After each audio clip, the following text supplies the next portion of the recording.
Vamos a dar inicio a la conferencia dentro del marco de la 31ª Semana de Ingeniería. Esta conferencia para el programa de Ingeniería Biomédica. En esta ocasión presento a la doctora Margarita Sánchez Domínguez. Ella es investigadora titular en el Centro de Investigación en Materiales Avanzados, CIMAR, Unidad Monterrey, donde lidera el área de química coloidal aplicada a materiales y nanociencias. Ella es licenciada en química industrial por la Universidad Autónoma de Nuevo León y doctora en química física por la Universidad de Bristol de Reino Unido, donde trabajó en el diseño de fototensioactivos. Posteriormente realizó estancias postdoctorales en el Instituto Charles Padrón en Francia y en el Instituto de Química Avanzada de Cataluña en Barcelona, España. Consolidar su experiencia en sistemas coloidales y nanomateriales para aplicaciones en catálisis, nanomedicina y sistemas funcionales avanzados. Sus líneas de investigación abarcan desde síntesis de nanopartículas metálicas y óxidos en microemulsiones, el desarrollo de nano y microformulaciones para liberación controlada de fármacos, compuestos bioactivos, genes, así como el estudio de sistemas supramoleculares y tensoactivos con aplicaciones en energía, salud y medio ambiente. Es miembro del Sistema Nacional de Investigadoras e Investigadores con el nivel 3. Asimismo, participa activamente en redes nacionales e internacionales de nanociencia y nanotecnología. Es revisora en destacadas revistas internacionales científicas. Y la doctora Sánchez Domínguez es reconocida nacionalmente, internacionalmente, por sus aportaciones en microemulsiones, síntesis verde de nanomateriales y diseño de nanosistemas con aplicaciones numéricas, como el tema que lo va a presentar hoy. Contribuye de esta manera al desarrollo de la ciencia de materiales y nanotecnología en México con impacto a nivel internacional. Recibamos con un aplauso a la doctora Margarita Sánchez Domínguez, que nos va a contestar nanosistemas basados en aplicaciones potenciales para el tratamiento y diagnóstico de cáncer. Muchas gracias, doctor Cristian, por la presentación, y pues también quisiera agradecer por esta invitación, especialmente al doctor Cristian Chapo. Entonces, pues bueno, hoy les voy a presentar sobre este tema que estamos haciendo de nanosistemas para cáncer. Y pues esta es una colaboración con la Facultad de Medicina de la Universidad Autónoma de Nuevo León, principalmente. También hay una startup que ha participado del Lake Corporation, y pues estudiantes tanto de maestría como doctorado y postdoctorado. Y bueno, pues voy a presentar dos sistemas. Uno es los nanosistemas para terapias y otro es para detección. Entonces, en el primero, pues es principalmente esta colaboración con la Facultad de Medicina. Pues Celia Sánchez es mi hermana y yo colaboro con ella, y la doctora Celia Sánchez, el doctor Hugo Gallardo es su esposo. Entonces yo colaboro con ellos. Entonces, esta parte de la investigación queda en familia. Y este proyecto lo inició con su tesis doctoral, la ahora doctora Ana Pinilla, y después lo continuó la ahora maestra en ciencias Jessica Martínez, que de hecho es egresada de su universidad, y pues fue alumna del doctor Cristian, y así ahora pues está haciendo su doctorado en Barcelona. Y bueno, disculpen que no inicie con una introducción al cáncer, pero bueno, todos sabemos la gran problemática que es esta enfermedad, y pues que hay mucha investigación con respecto a buscar alternativas para mejorar las terapias, disminuir los efectos secundarios, etcétera. Entonces, una de estas terapias pues, es todo lo que respecta al uso de diferentes tipos de genes, como aptámeros, microRN, etcétera, ¿no? Entonces, es que están a nivel de investigación, y hay un polímero que se utiliza mucho para transfección, o sea, para poder cargar los nanosistemas con este tipo de moléculas, como les decía, como plásmidos, aptámeros, etcétera, ¿no? Este polímero es la polietilenimina, y principalmente la polietilena ramificada, la BPA. Como podemos ver aquí, pues una fracción de cómo es su estructura. Tiene muchos grupos aminos, tanto aminas primarias, secundarias y terciarias. Y lo que sucede con este polímero es que en función del pH, pues si nosotros lo ponemos en un ambiente un poquito ácido, las aminas se protonan.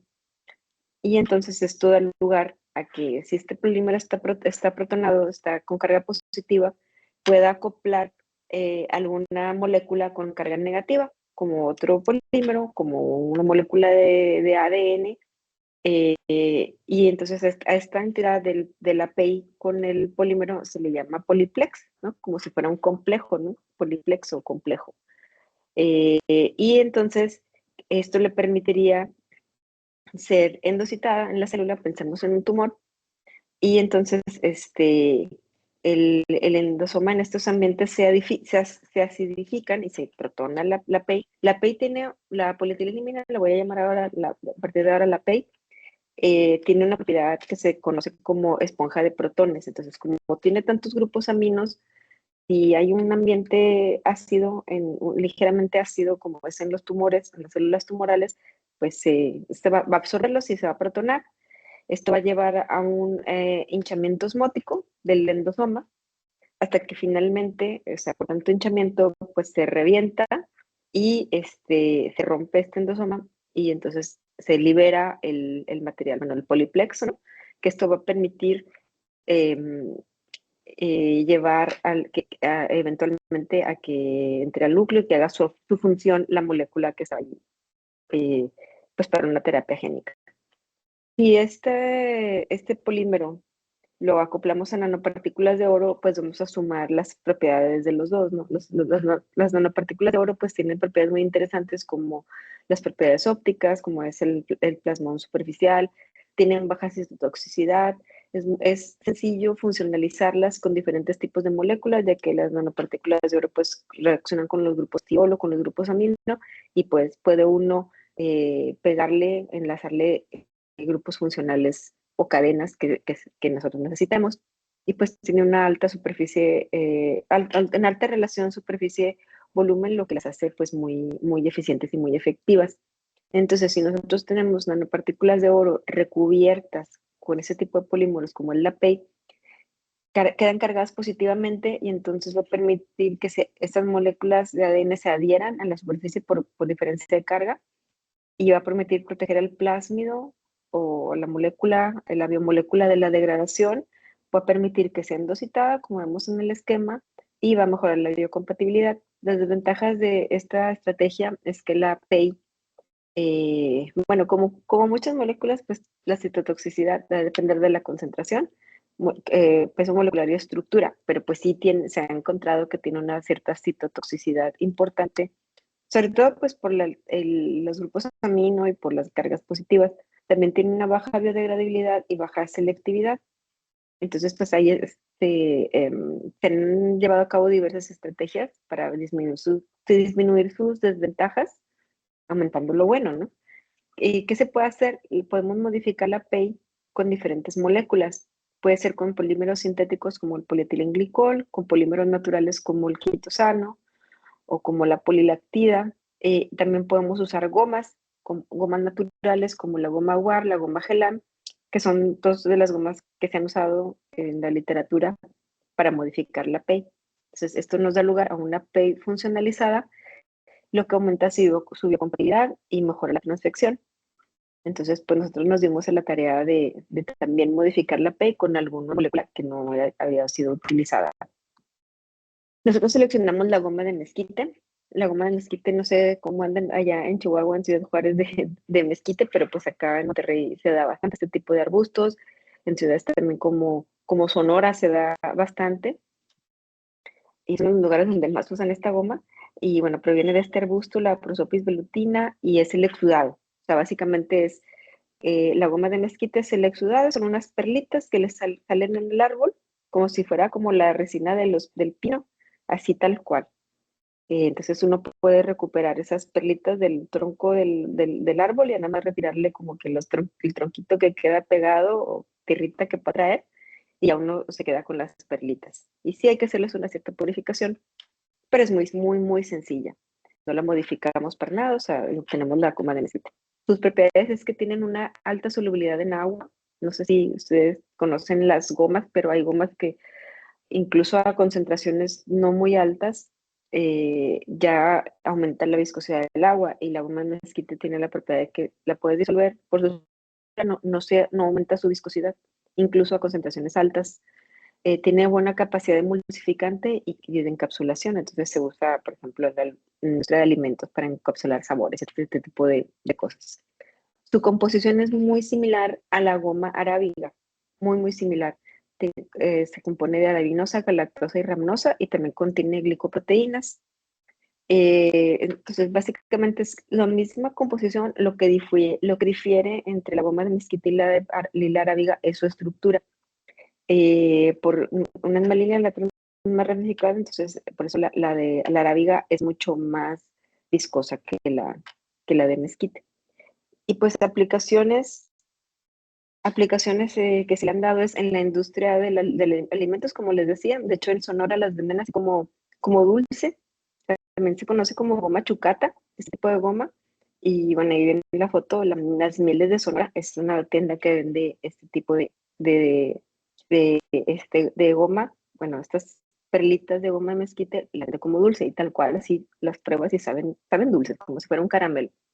Nosotros la hemos usado como estabilizantes en nanomulsiones, bueno, en conjunto con surfactantes como el Twin y el Span. La goma de mezquite le mejoró la estabilidad coloidal, o sea, las mantuvo estables por mucho más tiempo. Y también las hemos usado para síntesis de nanopartículas. En nuestro caso, anteriormente las usamos para sintetizar nanopartículas de plata con muy alto rendimiento. Entonces, bueno, lo primero es modificar la PEI, la BPEI, que es la ramificada, con goma de mezquite. Y para ello, la goma de mezquite, bueno, aquí pues nomás solo estamos representando la goma con esta cadena azul, pero pues bueno, ahí es una estructura ahí un poco más compleja. La goma de mezquite, pues como vimos acá, tiene grupos OH, CH2OH, estos grupos, ¿sí? En estas moléculas, o bueno, en estas unidades de arabinosa, galactosa, etcétera.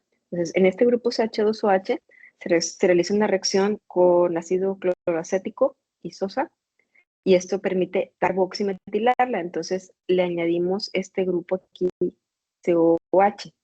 Y luego, en este grupo COOH, gracias a la química de la carbodimida y el hidroxisuccinimida, se activa el grupo COOH. Y esto permite que este grupo carboxílico activado reaccione con las aminas de la PEI, y entonces formando un grupo amida y obteniendo una goma carboximetilada. O sea, nosotros tenemos la goma de mezquite en varias partes se une la polietilenimina, se varía la fracción de polietilenimina si se desea y demás. Esto se caracterizó por IRXPS y otras técnicas. No lo voy a presentar aquí para ahorrarme este tiempo, pero está esto en este artículo del 2021. Y bueno, la caracterización que se voy a presentar es la que más nos interesa, que es la de la capacidad buffer. ¿Cómo evaluamos eso? Hacemos una solución del compuesto que queremos evaluar, en este caso, pues del copolímero, que es la gráfica verde, pero pues la comparamos con la PEI, que es la gráfica morada, con agua pura, con goma de mezquite sin modificar, y con la goma carboximetilada antes de acoplarle la PEI. Se hacen las soluciones y se inicia un pH de 10, se ajusta primero a un pH de 10 con sosa, y luego se le va añadiendo ácido clorhídrico 0.1 molar. Entonces, es como, vaya, en el experimento no solo tenemos agua, es como una titulación ácido-base pues convencional, ¿no? Entonces, ahí vemos que la goma de mezquite y la goma carboximetilada tienen un comportamiento muy similar al agua, es decir, tienen cero propiedad de esponja de protones, ¿sí? Entonces, pues ahí vemos ahí nada, ahí no tiene nada de propiedad de esponja de protones. El pH disminuye rápidamente conforme se le va añadiendo ácido clorhídrico, y entonces, pues o sea, la propiedad es igual al agua, es como si tuviéramos agua. Pero en la PEI podemos observar que resiste mucho más al cambio de pH al añadir ácido clorhídrico. Esto quiere decir que sí se comporta como esponja de protones, que es como un buffer o una solución tampón que resiste, que hace que la solución resista al cambio de pH.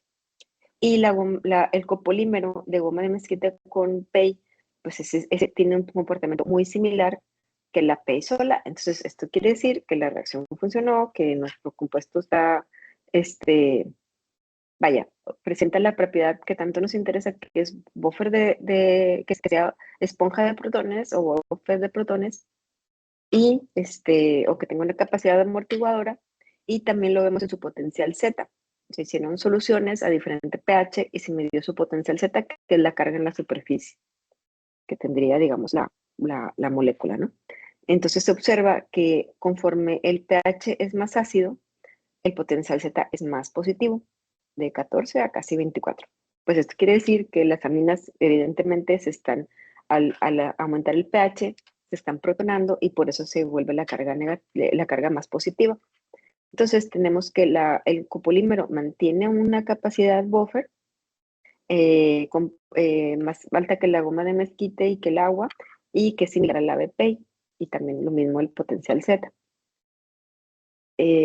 Luego, con este copolímero, nosotros vamos a sintetizar nanopartículas de oro. Ustedes conocerán muchos métodos para sintetizar nanopartículas de oro, como pues el método del citrato y con borhidruro de sodio. Bueno, nosotros lo que hacemos es usar nuestro copolímero para, para sintetizar las nanopartículas y que actúe tanto como agente reductor como agente estabilizante. Entonces se mezcla el precursor, ácido clorobárico, con goma de mezquite, bueno, con el copolímero. Bueno, también se puede hacer con pura goma de mezquite, nanopartículas de oro. Esto también lo hicimos y también funciona, pero pues para nuestra aplicación nos interesaba con el copolímero. Se mezclan, se calienta por un tiempo, esto es a 70 grados por media hora, creo, y vamos viendo cómo cambiaba el color. Inició de este color amarillo hasta obtener un color como entre rosa oscuro, un poquito violeta. Y pues para caracterizar se usan diferentes técnicas, iniciando con la absorción. Iniciando con la absorción, el espectro de absorción UV-Vis. Entonces tenemos el espectro del copolímero, que no absorbe nada, el espectro del precursor de oro, que es esta banda que tenemos aquí en amarillo, y el espectro de las nanopartículas. Aquí vemos un pico como en 520, alrededor de 520 nanómetros, que es el característico del plasmón de las nanopartículas de oro. Pues ahí vemos que sí se obtuvieron, ¿verdad? Ahí, para comparar, hay reportes en literatura donde usan PEI modificada con algún polímero, en este caso PEG, o sea, PEI, polietilenilamina, a la cual le acoplaron una cadena PEG de polietilenglicol. Pero ellos usaron borhidruro de sodio como agente reductor, entonces ahí hay un problema de toxicidad, mientras que nosotros formamos las nanopartículas de oro con nuestra goma, donde el copolímero actuó como agente reductor y como estabilizante. Ahora bien, el tamaño, ya desde el color que presenta nuestra dispersión coloidal estable de nanopartículas de oro, el color ya nos está chismeando de qué tamaño, alrededor de qué tamaño están nuestras nanopartículas. Entonces ahí, si fuesen más violetas, serían tamaños más grandes, entre más azules y violetas. Hasta aquí ya quedan como de un color gris cuando ya son muy grandes. Muy tenue rosita cuando son muy pequeñas, y como entre un rosa mexicano oscuro, ya un poquito más grandes. En nuestro caso fue de este color, que está entre el color de los 5 y los 35 nanómetros, y al caracterizar por tamaño hidrodinámico, por dispersión dinámica de luz, se obtiene un tamaño de 12 nanómetros. Por eso hay una pequeñita población de partículas grandes, pero pueden ser algunos aglomerados que se forman. El potencial Z es positivo, tal y como lo esperábamos, porque pues teníamos el copolímero, aparte el precursor del oro, pues es un poquito ácido, entonces se protona todavía más la PEI. Y bueno, tenemos un potencial Z positivo que nos sirve para el paso que sigue. Bueno, se hicieron otras caracterizaciones como XPS, donde se saca el XPS de la goma, del copolímero, y el de las nanopartículas, y pues se observan cambios importantes. bueno, aquí, para empezar, pues aquí no hay oro, ¿verdad? Aquí ya tenemos el oro, donde principalmente es oro cero, y se tienen ciertos enlaces importantes en el espectro, por ejemplo, del nitrógeno, se observa la interacción nitrógeno-oro, donde pues esto nos indica que hay una interacción evidentemente entre la amina, que fue la que redujo, la que tuvo el papel de reducir a los iones de oro, y ya el oro metálico que se formó. Entonces ahí tenemos esa interacción.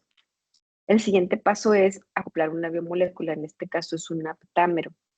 Y ese aptámero se acopla también con cadenas de PET y luego esto posteriormente se acopla a las nanopartículas de oro.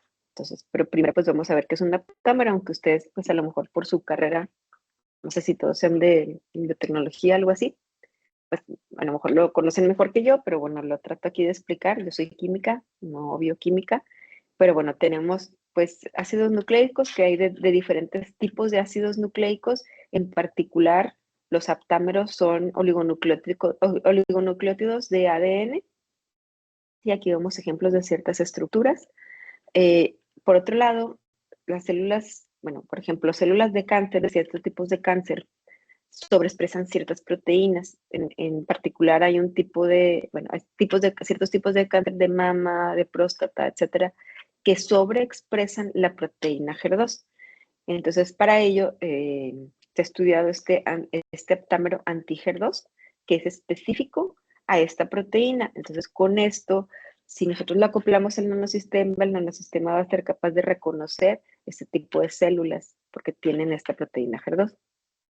Entonces, esto hace que se interactúe específicamente con las células que nosotros queremos atacar, dándoles alta afinidad, especificidad y baja inmunogenicidad.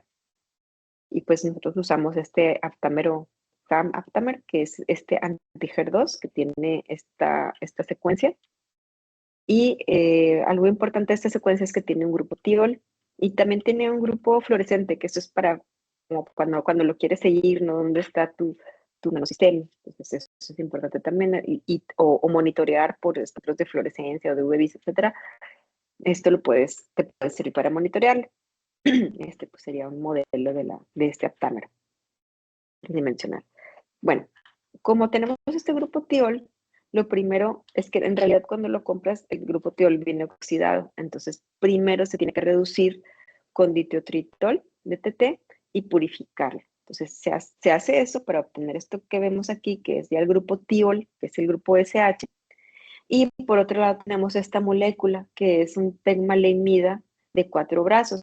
Estos de aquí, de los extremos, son los grupos maleimida, y aquí tenemos cadenas de PEG. Y eso pues son 4 brazos de esto. Esto quiere decir que va a ser capaz, esta especie, esta molécula va a ser capaz de acoplar 4 moléculas de aptámero, y nos queda algo así, este complejo o este conjugado. O sea, ya nos queda la conjugación del aptámero CAM con el pegmalenida de 4 brazos. Se purifica, se tiene que purificar para quitar todo lo que no se unió, solamente mantener lo que está unido covalentemente, que sería esto.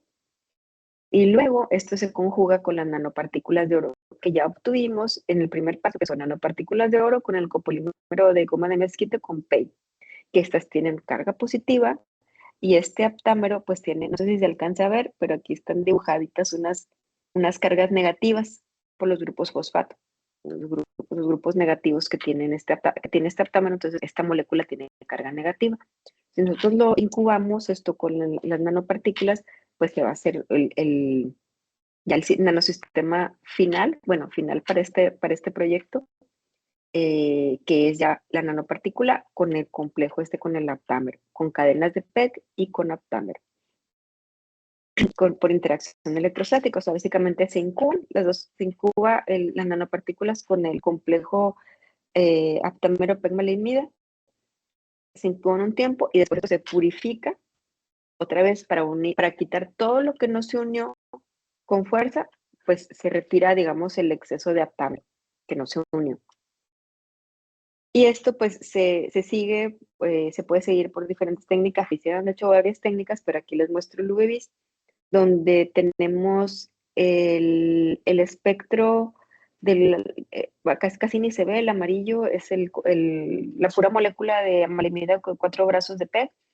el aptámero, que es el azul claro, y ya el complejo de 4 brazos, malinidad de 4 brazos de P con aptámero CAM, que sería el azul más clarito, y vemos desplazamientos.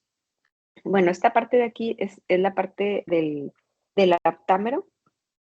En sí, esto es por el aptámero. Este es la parte de la molécula fluorescente y vemos desplazamientos. En los espectros vemos desplazamientos importantes debido a la conjugación. Entonces, cuando tenemos desplazamientos de las bandas, esto también nos da un indicio que hubo una conjugación. Obviamente luego estos se hicieron otras caracterizaciones como XPS y electroforesis en gel de agarosa para confirmar la unión del grupo, bueno, cuando se une el grupo almalimida con el tiol, sería esto, ¿no? O sea, sería esta especie de aquí.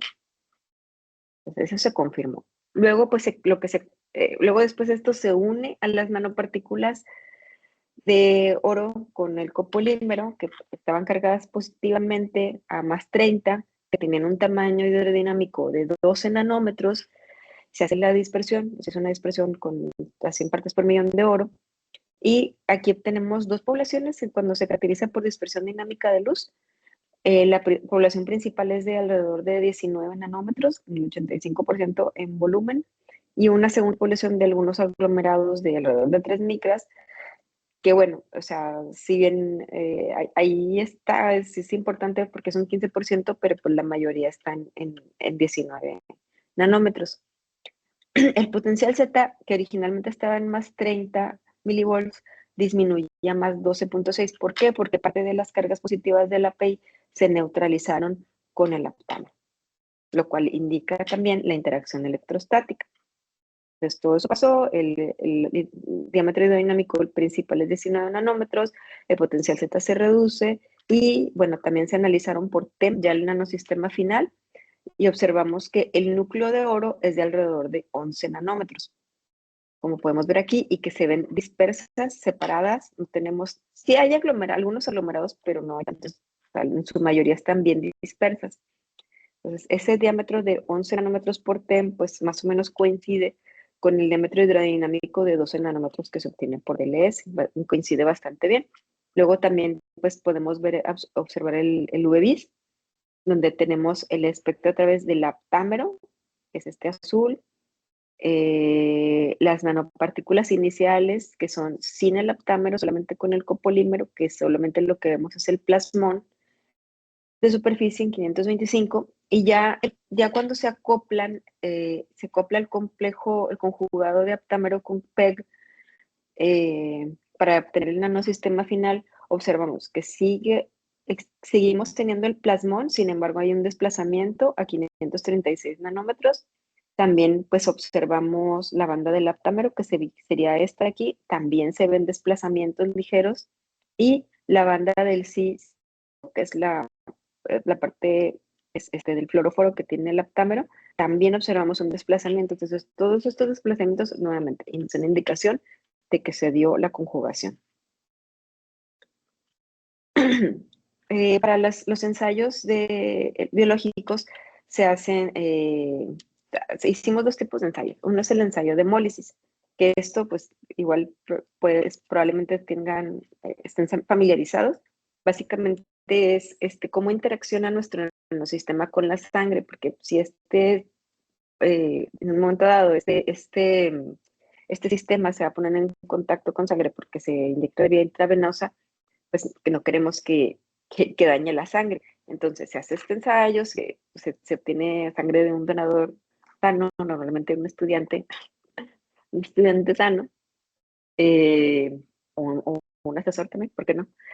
Y luego esto bueno, no me sé todos los pasos, porque yo nunca lo he hecho, pero lo que se obtiene, bueno, se separa la sangre del plasma, luego se pone en contacto con el nanosistema, también se diluye, se tiene que diluir la sangre, y al final se centrifuga, y los eritrocitos se obtienen como un pellet, y se obtiene un sobrenadante. Si el nanosistema dañó los eritrocitos y los rompió, pues entonces el sobrenadante se va a empezar a ver rosita, rojito, ¿sí? y esto indicaría una hemólisis. Y esto luego se cuantifica por ultravioleta visible y ya pues se determina, obviamente usando los controles positivos y negativos, para determinar si hubo o no hubo hemólisis. Se considera que un material es no hemolítico si está entre el 0 al 2% de hemólisis, ligeramente hemolítico entre el 2 y el 5%, que esto todavía es tolerable. Un material se podría usar siendo ligeramente hemolítico, y si es arriba del 5% ya es altamente hemolítico y ya pues se diría que no es, pues al menos la hemocompatibilidad no sería muy buena. Y bueno, estos son los resultados. Aquí están expresados de mayor concentración a menor concentración y tenemos las nanopartículas de oro sin el aptámero y las nanopartículas de oro con el aptámero. O sea, las nanopartículas de oro solamente con el copolímero. Y vemos que las nanopartículas de oro solamente con el copolímero sí presentan una alta hemólisis, hasta una parte por millón, donde pues apenas la de 0.5 y 0.1 son solamente, bueno, son ligeramente hemolíticas, y cuando ya tenemos el aptámero, solamente a cuatro partes por millón, el sistema es altamente hemolítico, que realmente está justo por encima porque tiene un 6% de hemólisis, o sea, casi es ligeramente hemolítico. Y luego ya a partir de 2.5 es ligeramente hemolítico, y ya el resto de las concentraciones, 1.5 y 0.1 partes por millón, no son hemolíticas. Entonces, lo que quiere decir que a esas concentraciones, desde 2.5 partes por millón, el nanosistema ya con el aptámero y las cadenas de PEG ya es pues prácticamente no hemolítico. Entonces, esto pues nos da indicación de que la presencia del complejo de PEG con 4 brazos malenida y el aptámero le da una protección contra la hemólisis, probablemente gracias a las cadenas de PEG. Y pues, pues esto fue un buen resultado. Y luego, pues las otras pruebas que se hacen son las pruebas de viabilidad y citotoxicidad. La prueba de viabilidad se hizo con una línea celular sana, que es la línea celular Verox. Y aquí, bueno, aquí se está expresado de menor a mayor concentración del nanosistema, nuevamente comparando las nanopartículas de oro con las nanopartículas ya finales, ya con el aptámero. Y observamos que, bueno, a bajas concentraciones, a la más baja no se ve diferencia, pero a partir de 0.5 ppm sí se observa diferencias significativas, donde pues es más biocompatible el sistema ya con el aptámero, nuevamente, probablemente gracias al aptámero y sobre todo a las cadenas de PEG, y que vuelven al sistema más estable también. Entonces, aquí vemos que hasta una parte por millón, el nanosistema con aptámero mantiene una viabilidad pues arriba del 70, casi del 80%, y los otros casi del 90%, y bueno, ya mayores concentraciones, pues sí hay una cierta citotoxicidad. Para que se considere un sistema biocompatible, tiene que tener una viabilidad por arriba del 70% con una línea celular sana. Y ya con una línea celular de cáncer, que fue una línea celular de cáncer de mama HCC 1954, que esta línea celular tiene, sobreexpresa HER2. Entonces, esperamos que el hecho de que este aptámero haya un efecto y una mayor internalización. Y sí observamos que en efecto, ahora lo que queremos es menor viabilidad, ¿sí? Entonces vemos que solamente la concentración más baja del 0.1 mantuvo una viabilidad por arriba del 70%, y fue más citotóxica a esta línea celular de cáncer que las nanopartículas sin el aptámero, con una diferencia estadística significativa. Y a partir de 0.5, pues ya la citotoxicidad pues aumenta también considerablemente, donde el nanosistema final, ya a esta concentración, ya solamente mantiene una viabilidad del 27.7% y a una parte por millón del 19.8. Vemos que lo ideal sería la de una parte por millón, donde aún se mantiene viabilidad, donde todavía donde se tiene la mayor citotoxicidad en línea celular de cáncer. Y si nos regresamos acá a la hemólisis, también es un sistema no hemolítico. Entonces, pues se consideraría que esta concentración sería la más óptima, sobre todo la de una parte por millón. Y bueno, la idea con este proyecto, pues en un inicio fue así, Bueno, esto ya lo que les presenté, lo del copolímero, lo del aptámero, lo de las cadenas de PEG, pero había otra parte, había otra componente de este proyecto que era un plásmido inductor de apoptosis, lo cual sí se hizo. Bueno, este plásmido también tiene carga negativa, entonces por todavía la carga positiva que todavía tiene el sistema se puede acoplar, lo cual también se hizo, y la idea pues era tener los diferentes componentes del sistema, que por ejemplo la nanopartícula de oro con el copolímero ayuda al transporte y protege contra la degradación. El plásmido, pues se supone que es inductor de apoptosis y el aptámero le da especificidad, o sea, es un tratamiento dirigido. Ya esto pues sí se hizo, de hecho, una tesis doctoral incluyendo el plásmido, pero es más difícil trabajar con ese tipo de moléculas, entonces por el momento lo del plásmido lo dejamos por la paz y vamos a seguir con el aptámero y probablemente con otro tipo de moléculas como mirnas. La otra parte que les quiero presentar rápidamente es sobre un ensayo basado en CERS para detectar, para identificar células cancerosas. Y esto se hizo en colaboración con la startup del Lea Corporation. Bueno, ¿en qué consiste un inmunoensayo basado en CERTAGs? O, bueno, ¿qué son las CERTAGs? Primero, hay que seleccionar un nanomaterial plasmónico adecuado, el cual tenga tamaño, geometría y composición química que nos brinde un desempeño en CERS muy bueno. El segundo paso es seleccionar un reportero Raman, que a este yo le llamo la molécula chismosa, que es la que nos va a chismear que está ahí, o sea, es la que nos reporta, como quien dice, ¿no? O sea, lo que tal y como se llama el reportero Raman. Esta molécula tiene que tener afinidad al metal, porque pues el material que va a estar hecho, este material plasmónico, pues es algún metal noble. Que tenga estabilidad de la conjugación, o sea, que se mantenga en la superficie de las partículas, que sea fotoestable y que nos permita monitorear por sets. Es como una sonda, digamos. El tercer paso es la funcionalización, que es cómo vamos a modificar nuestro nanosistema para que sea específico e identifique. Bueno, primero vamos a preparar el nanosistema para posteriormente acoplarle una molécula que nos ayude a identificar lo que queremos identificar. Entonces, se trata de poner grupos funcionales en la superficie de este sistema que tengan afinidad a algún grupo funcional que tenga el compuesto que nos va a ayudar a identificar. En este caso es un anticuerpo. Los anticuerpos tienen grupos amino. Entonces, pues básicamente se le colocan grupos funcionales de carboxilo. Y el último paso es la conjugación con un anticuerpo que va a ser específico a un antígeno que queremos detectar. Y este nos da la biofuncionalidad. Bueno, material plasmónico, en este caso seleccionamos nanoestrellas de oro cobre, que son estas que vemos aquí en las micrografías, las cuales pues se confirmó su desempeño en CERS con diversas moléculas que se pudieron detectar hasta el orden de 10 a la menos 18, 10 a la menos 15, con altos factores de aumento. O sea, lo que aquí hace es que aumenta la señal Raman.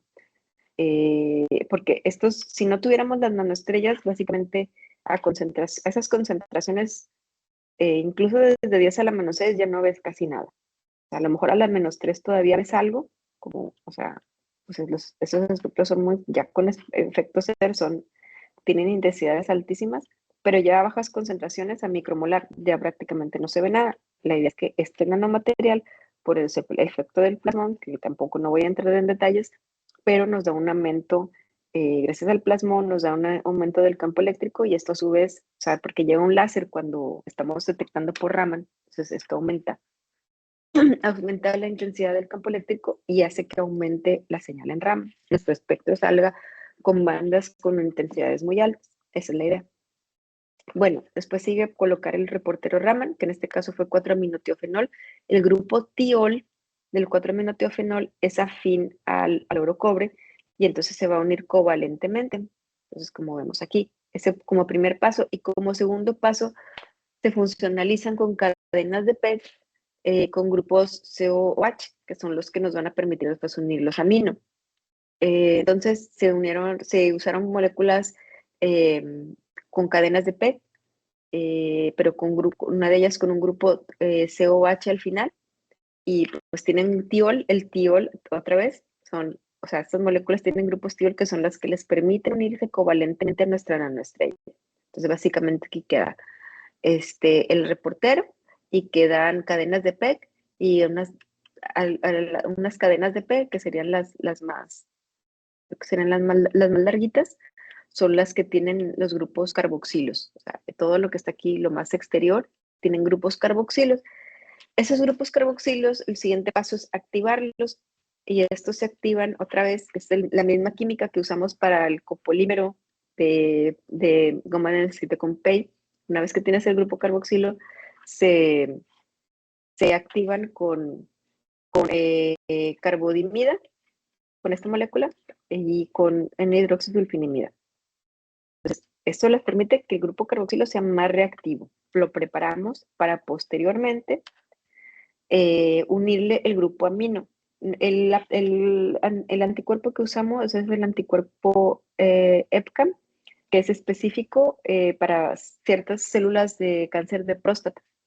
Entonces, esos grupos NH2 se van a unir al grupo carboxilo que ya ha sido activado y otra vez vamos a formar un grupo amida. ¿Sí? Y al final, pues nos queda este nanosistema con el anticuerpo. Y ahora sí ya nos queda listo para identificar a las células de cáncer. ¿Qué se hace? Se cultivan las células. En este caso se cultivaron células LNK y PC3, porque tenemos que usar una comparación con una línea celular que no vaya a reconocer el anticuerpo. Se incuban, se lavan, se tienen que preparar, entonces se fijan, se permean, se bloquean, se le dan ciertos tratamientos para prepararlas, para ponerlas en contacto con las CERSTACs, luego se incuban con las CERSTACs, luego se lavan, o sea, imagínense, todo eso lo tienen en las placas. Se incuban con las CERSTACs, o sea, con estos nanosistemas de estrellas, se ponen un tiempo, luego se tienen que lavar, porque en ese punto, si la nanoestrella reconoció a la célula y viceversa, si se reconocieron, se van a unir, ¿sí? Y entonces, al lavarlas, pues ahí se van a quedar las nanoestrellas. Si no hubo reconocimiento, cuando las laves las vas a retirar todas, ¿sí? Se hacen así como varios lavados con PVC Twin. Toda la nanoestrella que no se unió, para afuera. Si se quedan ahí, pues ahí se van a quedar pegadas y van a ser capaces de, ya al verlas en el Raman, pues que podamos ver al reportero. Las células de LNCAP sobreexpresan este anticuerpo EpCAM y las PC3 no expresan el EpCAM. Entonces las PC3 esperemos que no haya efecto con ellas y con las LNCAP sí. Viéndolas al microscopio, pues desde aquí nos damos cuenta que esto ya después de los lavados, la línea PC3 no se ve absolutamente nada, se ven ahí las células tal cual, no se ve que haya habido binding de las nanoestrellas. En cambio, la LNK, pues sí se ven ahí unas como mugrita, cositas negras, esas son las nanoestrellas. Pero bueno, esto solo la micrografía no es suficiente, ¿qué tal que se contaminaron con algo? Sí, entonces hay que sacar el espectro Raman. Entonces se lleva esto al espectrómetro de Raman y se sacan todos los espectros referidos. Los controles, por supuesto, es no ponerle nada de CERSTAC, que sería las LNCAP sin CERSTAC, solamente las células. Y solamente vemos un pico aquí que es más bien de la placa de poliestireno. La PC3 también sin CERSTAC, no se ve nada, aquí no salió ni poliestireno. Y ya cuando tienen la CERSTAC, ya después del tratamiento, que se ve donde en la micrografía se ve que están las mugritas ahí negras, y tenemos el espectro del 4-aminotiofenol, que fue nuestra molécula reportero, nuestra molécula chismosa. Cuando PC3 se puso con CERSTAX, pero no se unió nada, porque en la micrografía no se ve nada, solo las células, pues nos sale el espectro de nuestro reportero. Entonces, tenemos alta intensidad de CERS, que nos indica el binding de las CERSTAS con las LNCAP, y nula intensidad de CERS en el caso de PC3. Aquí tenemos la reproducibilidad en distintos puntos del pocillo, comparando también los espectros promedios de PC3 y de LNCAP. Vemos que el reportero sí reporta, en el caso del LNCAP, en PC3 nada, porque nada se unió. Y pues también nos vamos así como que célula por célula. Entonces aquí es el espectro, bueno, casi no se alcanza a ver el amarillo porque están todos no, perdón, el azul, ese sería el azul, donde hay muchas nanoestrellas y se ve que el espectro azul tiene alta intensidad. El rosa, en el rosa no hay tantas nanoestrellas, ahí las están tocando como 2 nanoestrellas y baja la intensidad. En el espectro negro, o sea, también poquito, pues se ve algo de intensidad, pero baja. Aquí es el rojo, que se alcanzan a ver, la intensidad es muy bajita porque ya casi nada, casi no lo están tocando las nanoestrellas. El verde, el espectro verde nos da casi nada porque en esta zona en particular no hay nanoestrellas. Entonces, esto pues sí nos da una indicación de que podría tener la sensibilidad de detectar células individuales. Y pues ya con eso termino para que haya tiempo de preguntas. Pues resumiendo, pues se sintetizó este nuevo copolímero y se caracterizó. Este copolímero fue usado como agente reductor y estabilizante para la síntesis de nanopartículas de oro con un tamaño adecuado para la aplicación en nanomedicina, para terapia para tumores, bueno, contra células de cáncer y potencial Z positivo para poderle acoplar el aptámero. Y pues este nanosistema se fue industrializado y fue creado gracias a las interacciones electrostáticas y no fue citotóxico contra Vero y no fue hemolítico, perdón, estoy haciendo mucho ruido. Y mientras que sí fue citotóxico para HCC 1954 en concentraciones de 0.1 a 1 parte por millón. Y las nanoestrellas de oro funcionalizadas con este anticuerpo y 4-aminotefenol, que fue la CERTA, fue capaz de detectar las células LNK a través de inmunoensayos basados en CELS. Y finalmente, pues solo agradecer a mis colaboradores, pues los doctores Celia y Hugo de la Facultad de Medicina, la doctora Ana Pinilla, la doctora Edith Navarro, la maestra en ciencias Jessica Martínez y pues en general a todo el grupo de investigación y a los proyectos. Y pues muchas gracias. Aquí está mi correo por si cualquier contacto que necesiten. Gracias.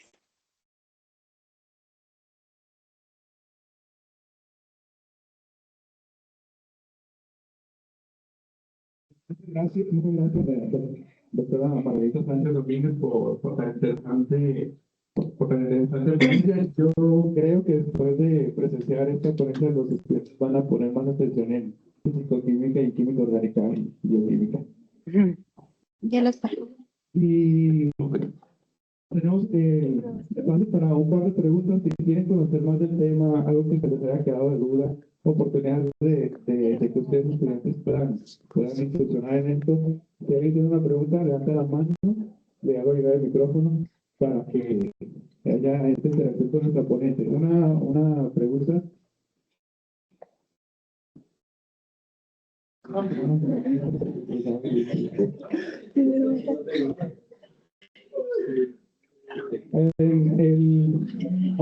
Hice una pregunta anteriormente, porque investigaron el perfil, el CIMAC, etcétera, y vieron si hay oportunidades para posgrado, porque encontraron que hay una titulación global por una universidad del Reino Unido. Todavía existe este programa y si hay oportunidad de que algún estudiante pueda irse si no, montaría a hacer el posgrado. Sí, bueno, creo que si escuché bien es que se suena un poquito como con interferencia, pero se escucha bien, es sobre los posgrados en CIMAP. Sí, bueno, aquí tenemos maestría en ciencias de materiales, doctorado en ciencias de materiales y doctorado en nanotecnología. Y en el doctorado en nanotecnología, pues sí se tienen grados duales con Chalmers y con otras. Chalmers está en Suecia, con otras universidades. El de Reino Unido sí creo que también estaba con la maestría, no estoy segura si está con el doctorado, sería cuestión de revisar. Que yo sepa, pues esto sigue.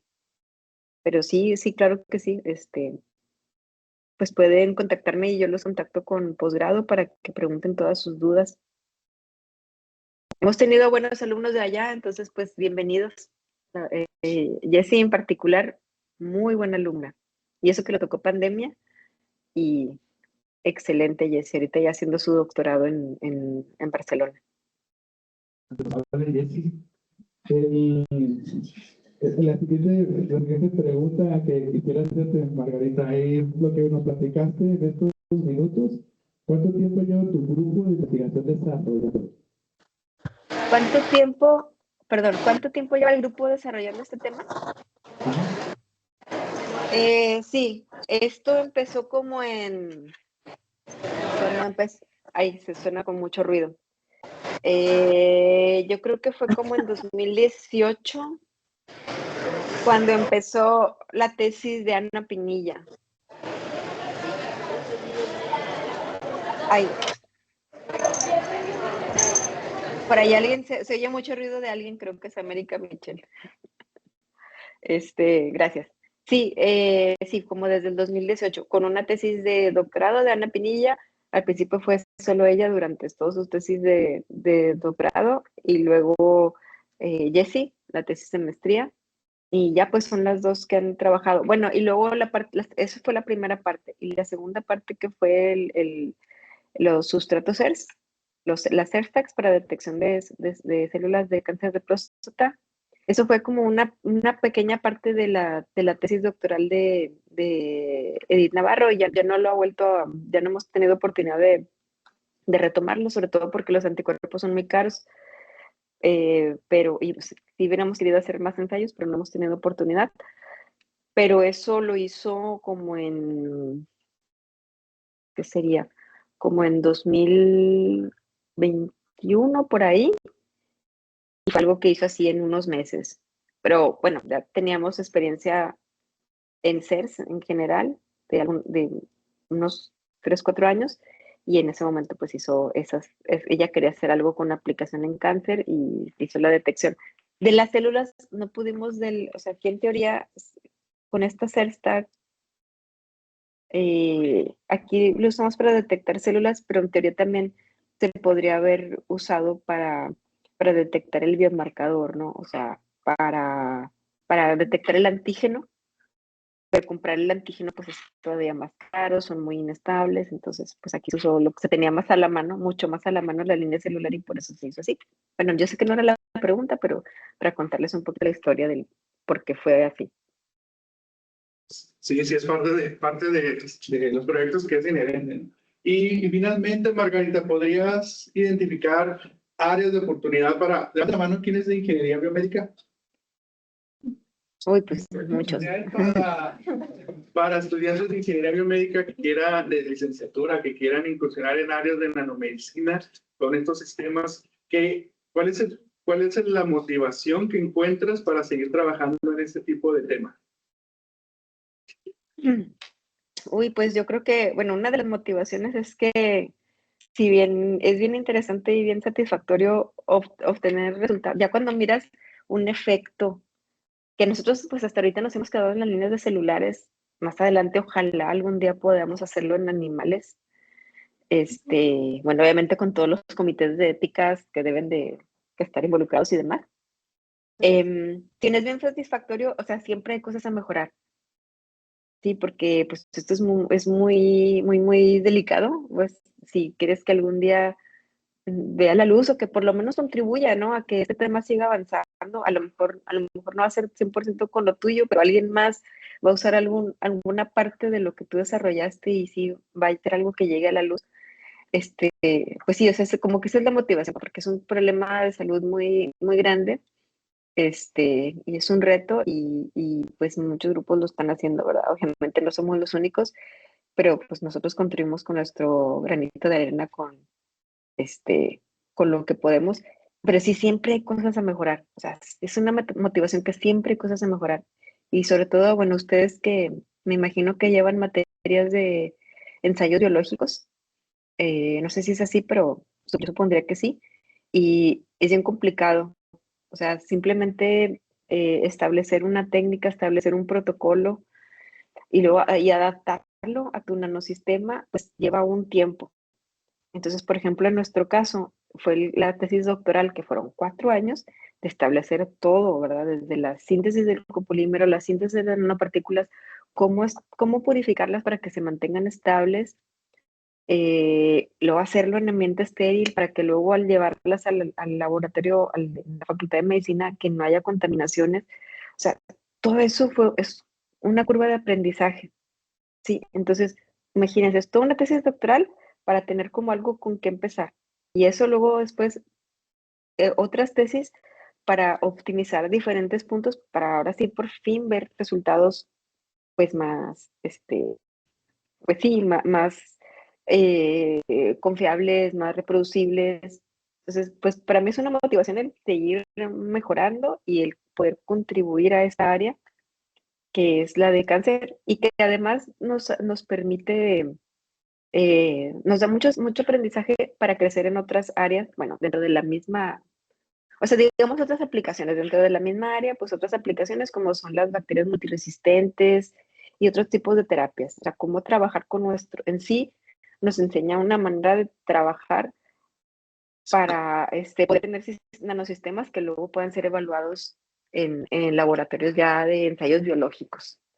Y bueno, y todo lo que aprenden los estudiantes y el hecho de ver, pues por ejemplo, en este caso Jessie, que aprendió bastante, que tenía siempre muy buena disposición y siempre yo creo que la va a tener, y que ahorita se haya podido ir con una beca muy buena, porque la becaron de allá, o sea, ella no se fue con beca con la CID, la becaron de allá con una beca muy buena, a un grupo muy bueno en Barcelona. Y que yo sé que va a seguir aprendiendo muchísimo. Eso para mí me da mucha satisfacción y eso es otra motivación para mí de seguir trabajando en esto. Y realmente cada rato, o sea, últimamente la mayoría de los estudiantes que llegan aquí a mi grupo siempre quieren una aplicación bio, una aplicación en nanomedicina. Hacemos otras cosas, pero en su mayoría la tendencia es que quieren hacer este tipo de cosas. Muy bien. Muchas gracias, doctora Margarita. Voy a hacer lectura del reconocimiento que daremos más adelante. El Instituto de Ingeniería y Tecnología presenta el reconocimiento a la doctora Margarita Sánchez Domínguez, quien ha participado como ponente de la conferencia Nanosistemas basados en oro, con potenciales aplicaciones para tratamiento y diagnóstico de cáncer. En la 21ª semana de Ingeniería, firma doctor Edwin Martínez Gómez, director del Instituto de Ingeniería y Tecnología. Muchas gracias a todos por